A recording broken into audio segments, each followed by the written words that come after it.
एक नालायक बच्चा, एक नालायक बच्चा। जी हाँ, मेरे आज के वीडियो का टाइटल है एक नालायक बच्चा।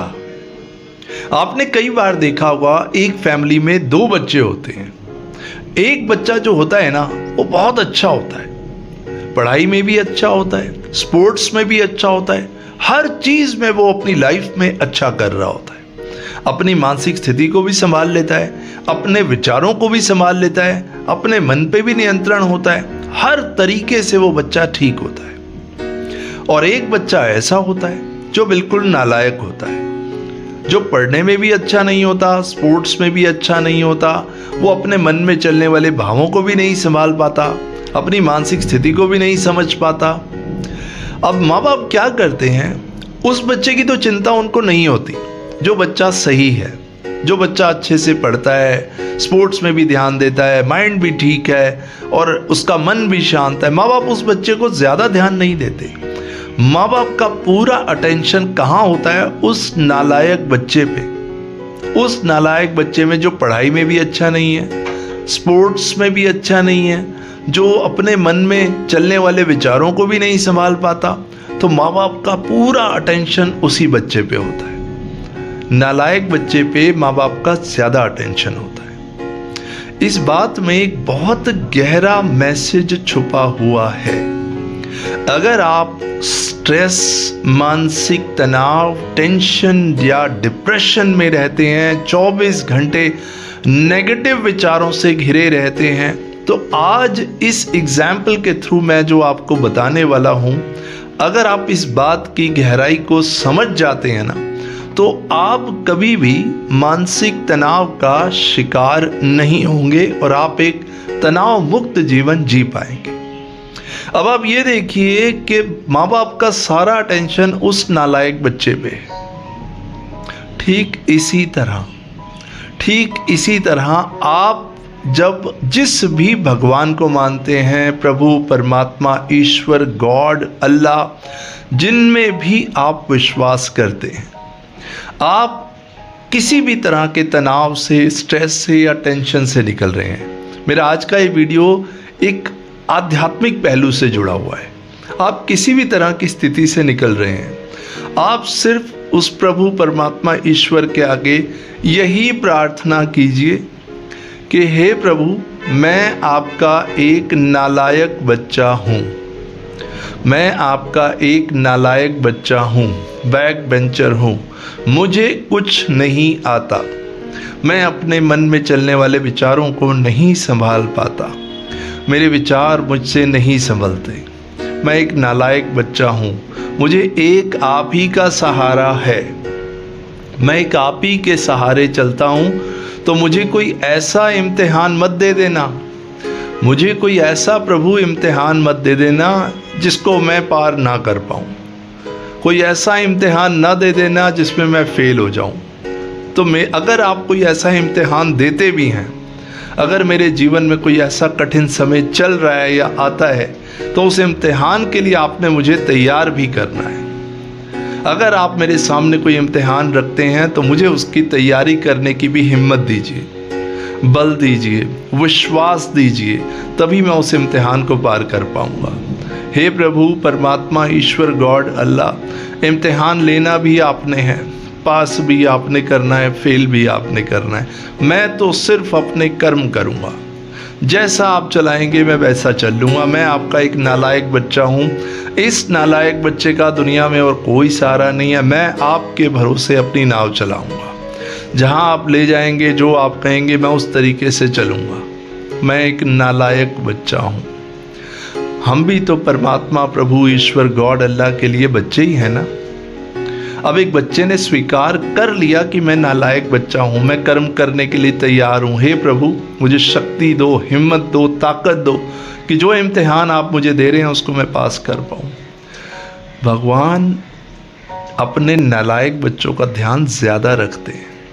जिस तरह हमारे माँ बाप, हम लोग भी माँ बाप हैं, जो बच्चा थोड़ा कम होता है, वीक होता है, नालायक होता है, उस पर हम ज़्यादा ध्यान देते हैं।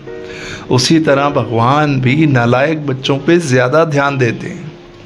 मगर प्रॉब्लम तो ये है कि आप तो कहते हैं आप बहुत समझदार हैं, आप बहुत इंटेलिजेंट हैं। एक बार नालायक बन के स्वीकार कर लीजिए, एक बार ये बात स्वीकार कर लीजिए कि हे प्रभु, नालायक बच्चा हूँ, इस नालायक बच्चे को लायक आप ही ने बनाना है, जैसा आप चलाएंगे मैं चलूँगा। फिर देखिए आपके जीवन में कितना परिवर्तन आएगा। आप बहुत सरल तरीके से एक तनाव मुक्त जीवन जी पाएंगे, क्योंकि अभी तो वो तनाव आप अपने दिमाग में उसका बोझ अपने कंधे पे लेके चलते हैं, लेकिन जब आप स्वीकार कर लेंगे कि आप तो नालायक बच्चे हैं, तो आपका बोझ यहाँ से उतर जाएगा और आप एक तनाव मुक्त जीवन जी पाएंगे। किसी ने मुझसे पूछा कि सर एक बात बताइए, क्या इस दुनिया में भगवान है? भाई देखिए, दुनिया है, आपसे कोई भी कुछ भी प्रश्न कर सकता है अपने एक्सपीरियंस और अपनी एक्सपर्टीज़ के हिसाब से। उन्होंने पूछा सर ये बताइए, क्या इस दुनिया में कोई भगवान है? अब मैं तो बड़ा कंफ्यूज हो गया, क्योंकि मैं जानता ही नहीं दुनिया में भगवान है या नहीं है। लेकिन मैंने उनको जो जवाब दिया वो मैं आपसे भी शेयर करना चाहूँगा। कहीं ना कहीं हम सब इस परमात्मा के नालायक बच्चे हैं। भाई देखिए, मैं जब छोटे बच्चों को देखता हूँ तो मुझे उनमें रब दिखता है, उनमें भगवान दिखाई देता है। मैं जब अपने माता पिता को देखता हूँ तो उसमें भगवान का रूप दिखाई देता है। कई बार तो मैं जब खाना खाने लगता हूँ उसमें भी भगवान का रूप दिखता है। पानी पीता हूँ उसमें भी भगवान का रूप दिखता है। और कई बार तो ऐसा भी होता है, जब मैं आईने के सामने आता हूँ, मैं खुद को देखता हूँ, तो मुझे ये एहसास होता है ये भी तो भगवान का ही रूप है। तो भगवान तो मुझे कई जगह नज़र आते हैं। कई बार मैं आराम से शांति से बैठा होता हूँ, तब भी मुझे एहसास होता है कि भगवान मेरे साथ हैं, प्रभु मेरे साथ हैं। और कमाल की बात देखिए, जब मैं गाड़ी चला रहा होता हूँ, देखने में तो मेरे साथ वाली सीट यानी को ड्राइवर सीट बिल्कुल खाली होती है।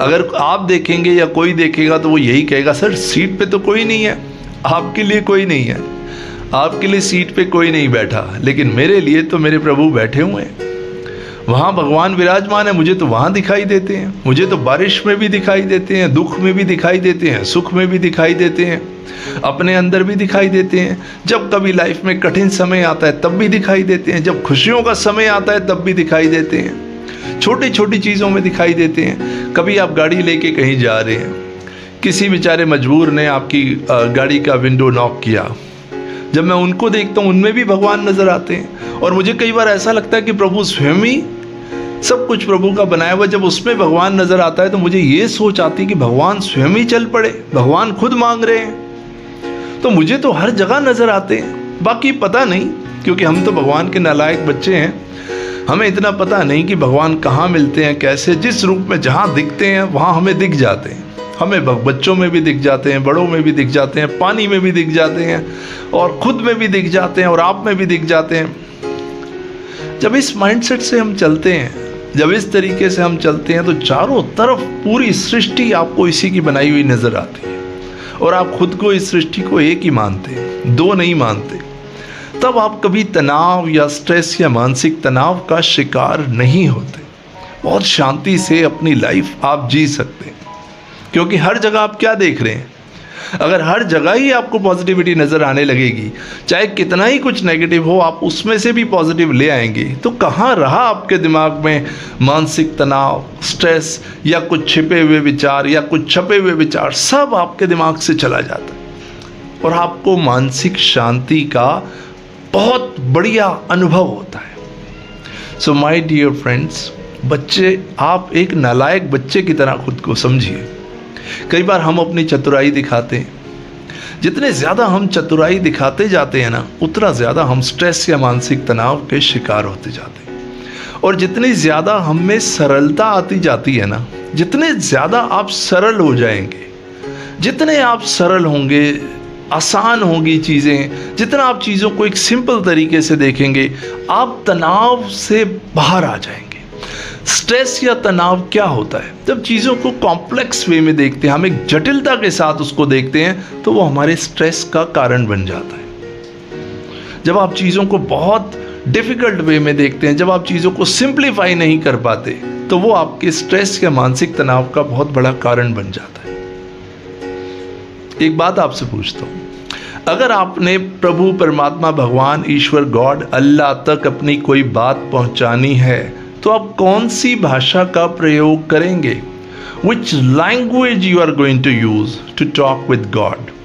कौन सी भाषा का इस्तेमाल करेंगे? English, Hindi, Urdu, Punjabi, Chinese, German, French? कौन सी लैंग्वेज आप यूज करेंगे या कौन सी फॉरेनर लैंग्वेज यूज करेंगे? है कोई भाषा? कौन सी भाषा का यूज करेंगे उससे बात करने के लिए? एक ही भाषा है, पूरी दुनिया में एक ही भाषा है। एग्जाम्पल से बताता हूँ। मैंने आपसे पूछा हाउ आर यू सर, आपका आंसर बिल्कुल सेम है। पूरी दुनिया में एक ही आंसर चल रहा है, आई am fine, I am fine. वो आपने जो आंसर दिया वो उस व्यक्ति को दिया, क्या अंदर से भी सेम आंसर है? आपने ऊपर से तो शब्दों से बोला आई एम फाइन, मगर अंदर से आप जानते हैं कि यू आर नॉट फाइन। आपके अंदर जो भाव चलते हैं ना, जो आपके अंदर भाव चलते हैं, वही यूनिवर्स में वाइब्रेशंस बनती हैं और वही आपके पास बाउंस बैक होता है। जिस तरह के आपके अंदर भाव चलेंगे उसी तरह बाहर आपके जीवन पे प्रभाव पड़ेगा। अगर प्रभु परमात्मा ईश्वर गॉड जो समझता है ना, जो मैंने अभी तक फील किया, तो वो आपके भाव को समझता है। भाव की ही एक लैंग्वेज है जो वो समझता है। तो आपने अपने अंदर के भाव को पॉजिटिव बनाना है। अगर आप ऊपर से कह रहे हैं I am fine, I am enjoying, I am very thankful to God, और अंदर से भी यही चल रहा है और बाहर से भी यही चल रहा है और शब्दों में भी यही चल रहा है, तो आप ये समझ लीजिए इस यूनिवर्स की वाइब्रेशंस के साथ आप जुड़ गए और यही आपकी लाइफ में सच होने वाला है। इसीलिए अपने अंदर और बाहर को एक कीजिए। जब आप अंदर ये बात कहते रहिए, आई am fine, I am happy, I am good, I am stress free, I am enjoying my life, आप देखेंगे तनाव तो बहुत दूर आपकी लाइफ से चला जाएगा। आपको सिर्फ लाइफ में चारों तरफ खुशियां ही खुशियां नजर आएंगी और यही मेरा पर्पस है। तो इस वीडियो के माध्यम से मैं आपको ये बताना चाहता हूँ कि इस प्रभु परमात्मा ईश्वर के एक नालायक बच्चे हैं। गलतियां हम सब करते हैं, स्वीकार कीजिए, जीवन का आनंद लीजिए, प्रभु पे सब छोड़िए। चिंता, तनाव, डिप्रेशन, एंग्जाइटी सब दूर हो जाएगा। बस अपने अंदर के भाव को इम्प्रूव कीजिए, पॉजिटिव रखिए, सब कुछ आपके जीवन में बदल जाएगा। You are a beautiful person. आप अपने करियर में भी ग्रो करेंगे, लाइफ में भी ग्रो करेंगे, अर्निंग भी करेंगे, रिलेशनशिप भी अच्छे होंगे अगर भाव अंदर के अच्छे हों। चाहे मन में कितने ही नेगेटिव विचार चल रहे हो, कितने ही आप स्ट्रेस में हो, अगर आप इस पैटर्न पे चलेंगे कि प्रभु आपका निकम्मा बच्चा हूँ, आपका मैं नालायक बच्चा हूँ, मुझे संभाल लो, तो बस आपका जीवन सुधर जाएगा। आज के इस वीडियो में मैंने आपसे पर्सनल एक्सपीरियंस शेयर किया। कहीं मेरे शब्दों से आपको कोई अगर इमोशनली आप हर्ट हो तो उसके लिए मैं आपसे माफ़ी चाहता हूँ। मेरा पर्पज़ यही है कि आप हंसते रहें, मुस्कुराते रहें, प्रभु के दिए इस अनमोल जीवन का, इस बहुमूल्य जीवन का आनंद लें। आपके और आपके परिवार में सदा खुशियां बनी रहें, आप मानसिक तनाव से दूर रहें। यही मेरा प्रयास है, यही मेरा प्रयत्न है और मैं अपने मिशन में कामयाब हो रहा हूं। आप लोगों के मैसेजेस आते हैं कि सर आपके वीडियोस से हमारे जीवन में परिवर्तन आया, तो मैं ये सोचता हूँ बस मेरी जीत हो गई। Thank you so much for your generous support. I'll positively see you in my next video. अगर आपको लगे ये वीडियो किसी के काम का है, किसी का जीवन बदल सकता है, ये छोटी सी बात किसी को आप समझाना चाहें कि हम इस प्रभु के आगे की बात आप जानते हैं, अगर इस वीडियो को शेयर करेंगे तो किसी और का भी भला होगा। Thank you so much. I will positively see you in my next video. Thank you.